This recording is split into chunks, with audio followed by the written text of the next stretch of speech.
Did you know that over 50% of Americans feel unprepared for retirement, and many are unsure of how to secure their financial futures? That's decades of hard work and dreams left hanging in uncertainty. But it doesn't have to be that way. Welcome to Spark and Ignite Your Marketing. I'm your host, Beverly Cornell, and today I'm excited to introduce you to someone who's changing lives by helping individuals and families feel far more confident about their financial future. Kimsey Hollifield, founder of Holifield Financial Group.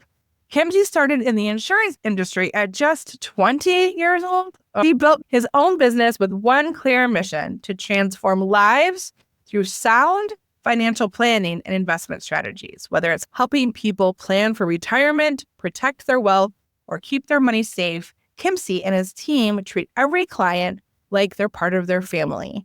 Kimsey, welcome to Spark and Ignite Your Marketing. Thanks for having me. That was a great intro. I like that. Wonderful. You started so young and you built a company, really like a legitimate company by 25. That's pretty amazing. Yeah. What was the spark that really started the whole journey for you? Yes. Oh, that's a good question. I knew that I wanted to be in control of my future. I knew that I wanted to own a business and have that control of whatever was going to happen.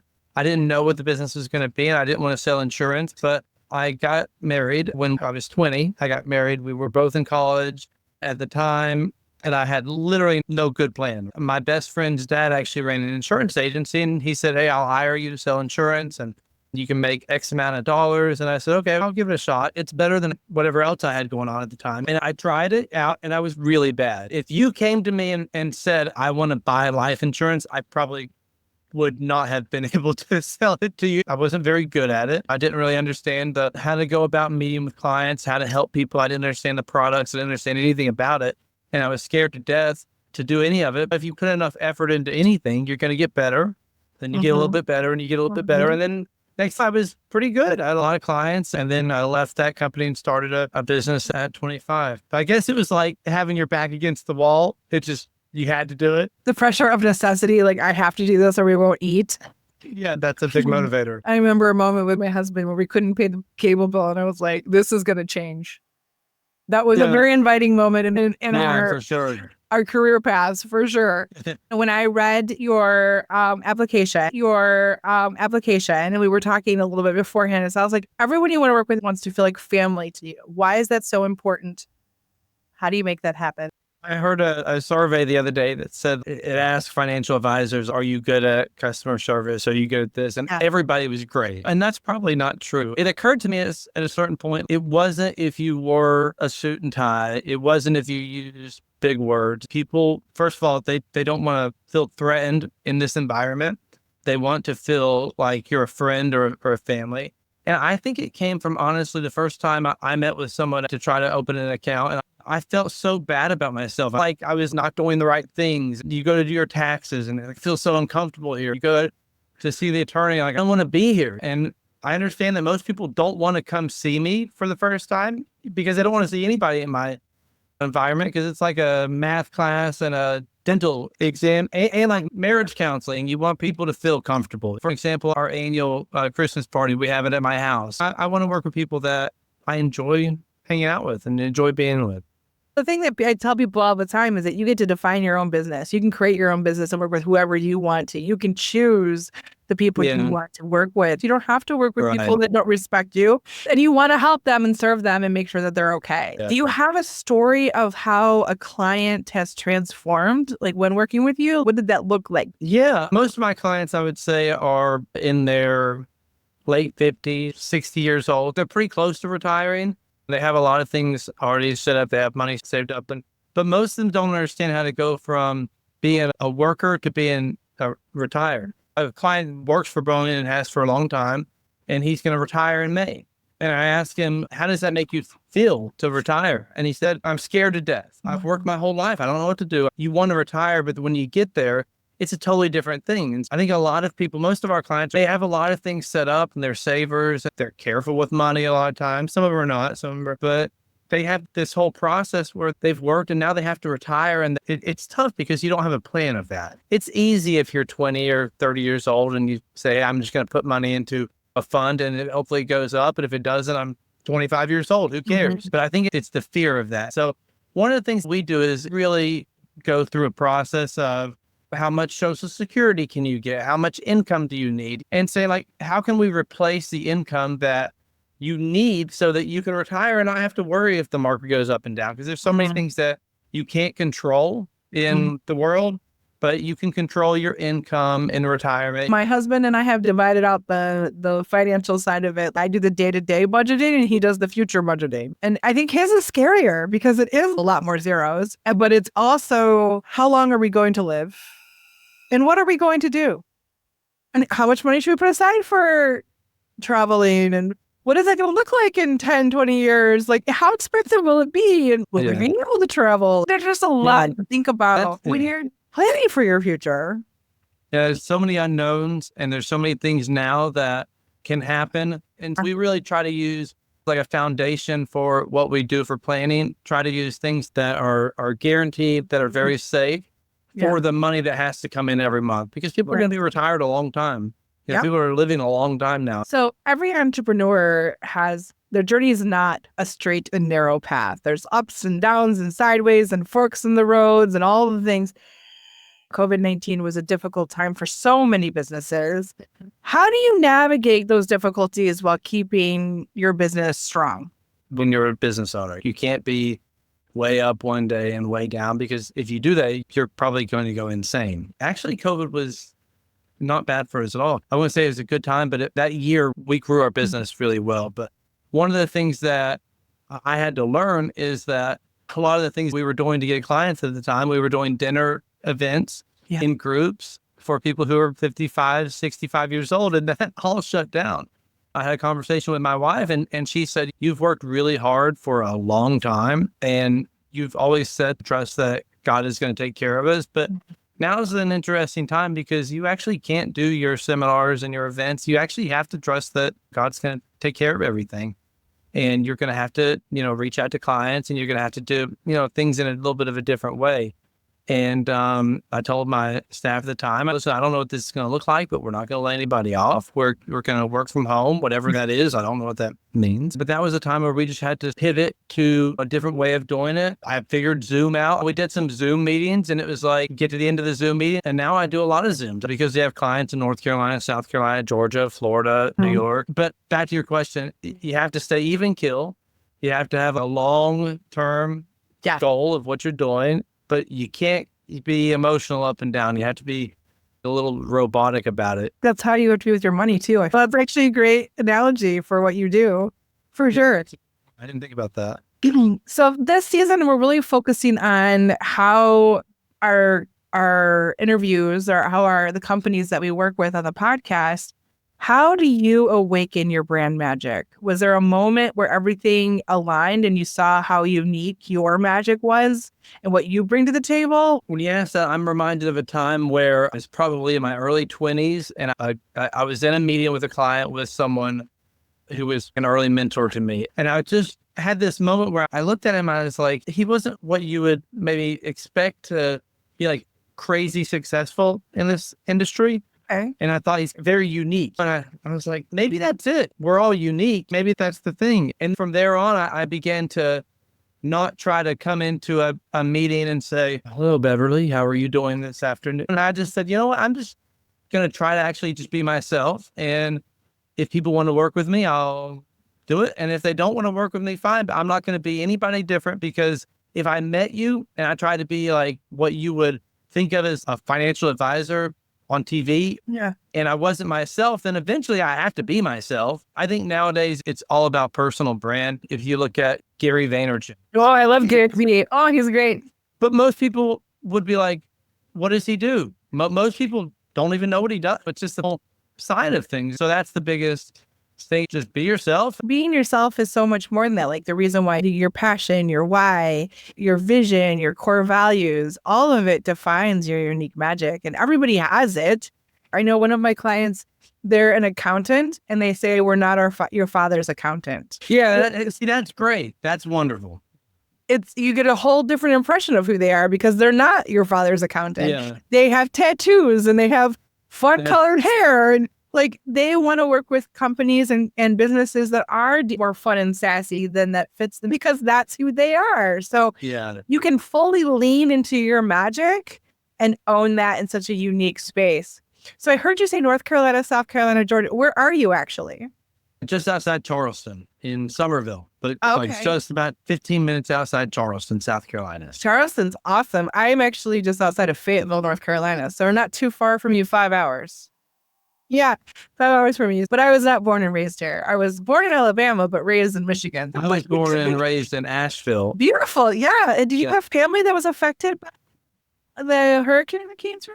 Yeah. My parents and my sister, they had trees fall in their house. I think there was 20 trees fall on or around my parents' property. I hit my sister's car, and my mother-in-law's car basically floated down a mile and a half down the road. And my cousin, her house was badly damaged, and she had to wade through water for miles to get out. But I didn't lose any of my family members or that. So we were blessed with that. Yeah, they're only 2.5 hours away from here. I've been to Asheville. It's beautiful there. Like it is beautiful. The mountains, the air, everything. The city is so wonderful. It's really sad. The small business owners specifically, I feel really bad for them because they've lost everything. It's basically gone. Yeah, that's what's so crazy. We've been there. It's really sad. Our church put together like a drive and sent some stuff over and did some stuff for Christmas for some kids. And we did some stuff, but it's devastating. I'm really sorry that your family had to go through that. I'm glad everybody was okay. I started reaching out to people down here, and we're going to take things up, supplies and things. And I thought there would be a little bit of stuff to take. I figured we'd take a carload or a few.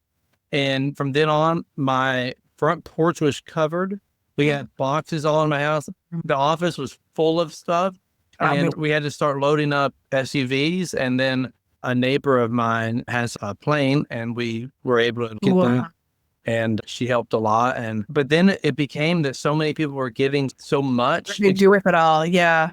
So I started actually going and saying we would reach out to people on Facebook, and they would message and they'd say, I have a daughter or a son, a baby that has a specific formula they need, or we need this oxygen.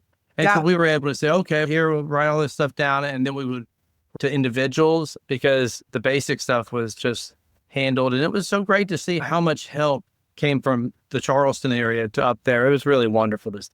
Yeah, it's amazing. I think that gives me hope in humanity. God provides. He does take care of people. A really good friend of mine recently, I went to high school with her and her house burned down, not in California, but in Michigan, of all places. And I sent her a note and said, I know that this is like the hardest thing you probably have ever gone through. And I don't want to impose or anything, but I do want to help you. And I know some people will say, whatever you need, I'm here for you. Give me your sizes of clothes and I will buy you each an outfit and I will send it tomorrow. And she's like, that's amazing. So she sent me sizes. I sent it to her. It got there the next day. I think sometimes you need to be specific, but there is so much stress that goes into some of those natural disaster or those kinds of situations. So however you can support them is really important. It was a lot. It was just so much worse than anything I'd ever seen. We never had anything like that growing up. Yeah, it was devastating. And even to get into town was impossible. It was impassable. They were using donkeys and mules to get to. I didn't get a hold of anybody in my family for maybe 3 days. We were really worried. We were thinking about driving up. Oh my gosh, what's going on? We're seeing everything. Finally, my mom got everything cut and got out to where she could get some cell service. And she went and checked on my papa, who's 89. And I said, how are you guys doing? And she said, oh, this is awful. And I don't know how long it's probably going to take, a week or two to get all this up. And then it hit me like they had no internet or power or anything. And I said, oh my gosh, Mom, you haven't really seen what's going on out there. No. And I think the news wasn't putting it on as much because they didn't want to create massive panic. It was wild. So crazy. I was here during Matthew years and years ago, and we had 23 inches of rain in 2 days or something crazy. Thankfully, we were fine. We didn't even lose power for a majority of it. We had power, but we had a 7-month-old baby, and every store in any kind of mile radius did not have formula or milk. Yeah. And I was like, how are we going to feed this baby? Like, literally, how are we going to feed this baby for 2 weeks? Thankfully, at church, a mom was breastfeeding and gave us some of her breast milk. Oh, wow. Yeah, it's very devastating. I'm glad that they're okay. So what is the hardest thing about marketing for you? We do a lot of event marketing. When you first start spending money on marketing, the hardest thing is to not be scared of what's going to happen. You spend this money, you put it out. Some of the events that we do are expensive. You think this might work and this might not work. But I think the biggest thing is just having the faith in yourself. If you're doing the right marketing, it's going to average out. Yeah, like you say, you have to have the confidence and belief in what you have to offer and that you connect with the right people so that you can make the ROI on that. Are you doing trade shows? We do a lot of dinner similar. So we'll have a nice restaurant and we get a bunch of people there, 30 or 40 people there for each night, Tuesday and Thursday. And then I get up and I talk to my other advisors. I have 3 other advisors that work for me, and we get up and we talk for an hour.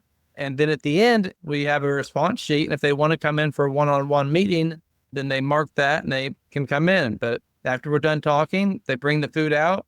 You have to pay for the food and then you leave, and you hope that people will schedule with you. And normally they do. And normally it works very well.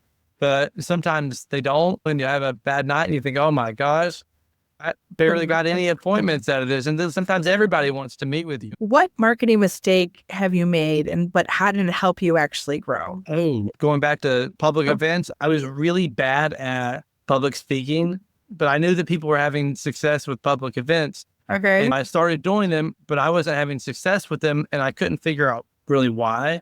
So I got a public speaking coach and a trainer, and he said, let's record, let's video it. And I was just shocked. Like, man, I'm horrible.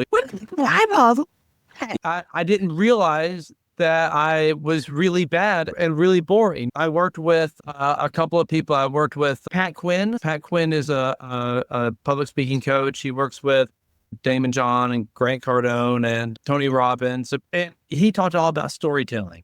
So I started changing my seminar where now I get up and I tell a story, and then I tell some content, then I tell another story. But it's very personal. I think it lets people connect. The other thing that I do now that I didn't do is I pray before the food comes out. And I didn't do that for a long time because I guess I didn't feel comfortable with it. And I thought, what if somebody doesn't like it and all this stuff? Then one day I thought, I'm going to do 100 of these events and there's going to be 30 or 40 people. I'm not a preacher. I'm not, but I want to take this opportunity. God has really blessed us and we have a really great life now. I want to pray for the food and thank God for the things that he's blessed us with. That's who I am. And I'm not talking about church the whole time or anything like that, but just and I just say, okay, they're going to bring the food out. And so I'm going to pray for the food and then we'll get you fed. Yeah.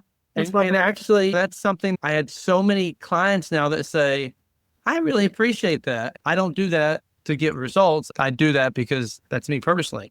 Don't do that expecting it to be received in a certain way. Just say, hey, this is who I am. And if you don't want to do that, don't do it. So I think it just goes back to just being yourself and being open with people. Yeah. If it doesn't fit you, then don't do it. If it's not authentic to you, then don't do it. Yeah. Then don't be forced. And that's you, Kimsey. That's a challenge because we know what works for us. But it doesn't work for everybody because it's not them. Everybody's different. I have my magic wand and I have my magic I'm hat. excited, but this is pretty cool. I'm excited. You told me about There are a lot of questions in here. And I'm going to draw a few questions. And this is more of a lightning round. So when I draw the question, Okay. with a little bit quicker of answers. Okay. And there are all kinds of things. And you can say pass if you'd like. Okay. I give you the option, but I encourage you not to. First question is, what has been the hardest part about being an entrepreneur? Starting with no money and having to be creative at first. Albert is a fun one. If your business were a movie, who would be the hero?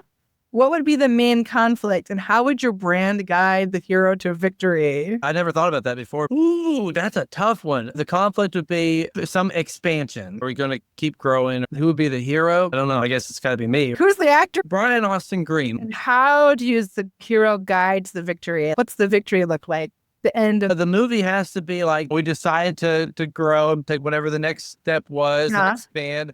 We would have gotten through whatever the conflict was. And we said, okay, we're going to do this. Let's go. What's a surprising way your personal values show up in your business? In our office, we don't have a lot of artwork. We have on the walls. If an article was written about me or a magazine, or we sponsored a polo team, pretty much everything else is personalized. So when people come in here, I think it's not just stock photos. Yeah. What's one thing you wish more people understood about your business or industry? That we want to help, and you don't have to be qualified before you can become a client. Some people will say, I don't know if I have enough money, or I don't have my act together. We just want to help. And so whatever that looks like on the other side of the table, we just want to help you. What was the moment you realized your business was successful? So I was in Ireland a couple of years ago with a friend, and it was an industry trip that you had to qualify for. You had to be doing a certain amount of business or revenue or whatnot. And I was sitting there and I told my buddy, I said, isn't this cool? Like, we get to be here and with all these people who are really successful and who are doing great, and we get to be here. Sometimes you still have that like imposter syndrome, and he was like, yeah, because you're also doing well. That was a moment where I was like, okay, I guess so. If you could collaborate with any brand or entrepreneur, who would it be and why? I like $1 Million Listing. Did you ever watch that show? Yes, I've seen it. New York. I like Brian Surhan. So he has a brokerage. That's probably, I would probably say that. Ooh, last question. What fear have you had to overcome to grow your business? The fear that most people have, the fear of money. My parents were very hardworking people, but we didn't have a lot of money growing up. And we all develop emotions about money. And you have to take that emotion out. And it's just math and logic. And it's not that difficult at that point. But I had to get that out of my mind to just look at it like a math problem, which I'm very good at math. But with the emotional side of it, I wasn't as good. So yeah. So you survived the magic hat round now. I'm going to wave my wand. And it's a very sparkly and fun wand. I'm going to wave. 4-year-old daughter. I have the swans all over my house. So I feel like every person should have a wand, just so it's over clear. Because sometimes you just need to wave the wand and make things better in your life. And I can't hold the wand and not be happy. So I don't know what it is about the wand, but I get very excited when I'm holding the wand. Okay, so I'm going to wave the wand and we're going to go back in time. We're going to talk to that 20-year-old Kimsey who didn't know what he was going to do. He got married and he wasn't going to sure what he was going to do. He had to figure it out. We're going to give him a piece of advice.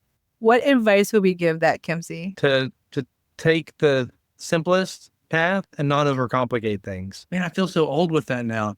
But I would say probably to simplify. Simplify and take the easiest path. Mark Cuban has this phrase, win the battle you're in before you start a new battle.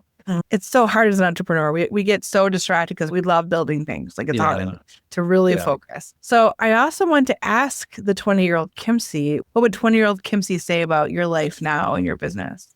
I think he would be very surprised, pleasantly surprised. My life is very good now. I didn't have aspirations for this. I had aspirations for not being worried and stressed out all the time. And like I had aspirations for being okay. I didn't understand what it is to really be where I am now. So I think I would be very happy with it. That's cool though. This is like therapy now. We've gone to therapy round. So I'm going to wave my wand. We're going to leave young Kimsey where he is to live his life, make all the mistakes and do all the cool things he's going to do. We're going to go loads and loads and loads and loads into the future. Okay. And we are going to hear your eulogy. And what do you think is your most significant legacy or impact that everyone's going to talk about for your eulogy? Wow, that's good. I thought when you said we're going to go way into the future, I thought you were going to take it like 10 years. So eulogy, the biggest thing is my wife, my daughter, my family. The business is to provide for clients, but to provide for us and provide for the families of the people that work for me. I want to be a good husband and a good father. And aside from that, I want to be able to give back and help people. So husband, father, philanthropy, that would be it. That sounds lovely. I'm going to wave my wand and we're going to go back into present time. Okay. So you're back in 2025, but I want you to give a magical tip. So this is about awakening your brand magic this season. For those tuning in, those small business owners or aspiring entrepreneurs or people who've been doing the grind for years and years, what is one thing that you would say they could put into action right now to fully step into their brand magic? Yeah, stop doing all the cookie cutter stuff and do something individual, because the superpower that we all have is we are all ourselves. I can't be you and you can't be me. I would say whatever marketing you're doing, be personal, be storytelling, let people in Mhm. and they'll connect with you, and then they'll want to do business with you just because they like you and they connect with you. People are waiting to hear about you. They want to connect with you and what story you have. They're waiting. Such good advice. I love you for being here and to sharing with our listeners, but I would love for you to share where people can learn more about you and your organization and how they can connect with you. Yeah, everything lives on our website, which is hollifieldfinancial.com. That has everything that you would expect, from how to plan for finances, to do an appointment, to analyze your own investment. That has all the good stuff on there. I am most active on an Instagram under my personal name, just Kimsey Hollifield.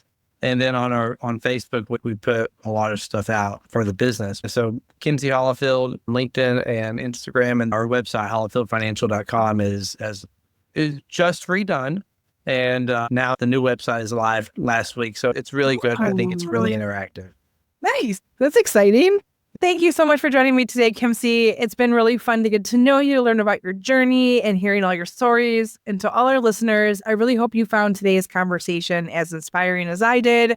Stay tuned for more fun conversations like today and actionable tips on future episodes of the Spark Ignite Your Marketing podcast. And until next time, keep sparking and igniting.